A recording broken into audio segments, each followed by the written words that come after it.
മാർക്കറ്റിങ്ങിന് വേണ്ടി എത്ര പൈസ ചെലവാക്കിയിട്ടും അത് എവിടെ പോകുന്നു എന്ന് അറിയുന്നില്ല, അല്ലേ?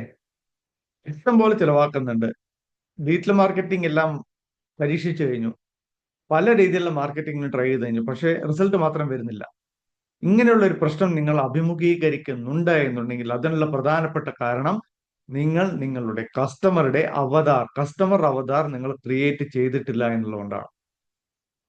കസ്റ്റമർ അവതാർ എന്ന് പറയുന്നത് വേറൊന്നുമല്ല, നിങ്ങളുടെ കസ്റ്റമർ ആരാണ്, ആണാണോ പെണ്ണാണോ, ഏത് ഗ്രൂപ്പിൽപ്പെട്ടവരാണ്, ഏത് ഏജ് ഗ്രൂപ്പിൽപ്പെട്ടവരാണ്, ഏതാണ് അവരുടെ ഡെമോഗ്രഫി, അവരുടെ ഇഷ്ടങ്ങൾ എന്താണ്, അനിഷ്ടങ്ങൾ എന്താണ്, അവർ ഫേസ് ചെയ്തുകൊണ്ടിരിക്കുന്ന ചാലഞ്ചുകൾ എന്താണ്, അവരുടെ ലൈഫ് സ്റ്റൈലുകൾ എന്താണ്, അങ്ങനെ കുറെ കാര്യങ്ങൾ അത് നിങ്ങൾ ഐഡന്റിഫൈ ചെയ്തുകൊണ്ട് ഒരു കൃത്യമായ ഒരു അവതാർ നിങ്ങൾ ക്രിയേറ്റ് ചെയ്ത് കഴിഞ്ഞാൽ, ഓക്കെ, അവരെ മാത്രം നിങ്ങൾ ടാർഗറ്റ് ചെയ്താൽ മതി.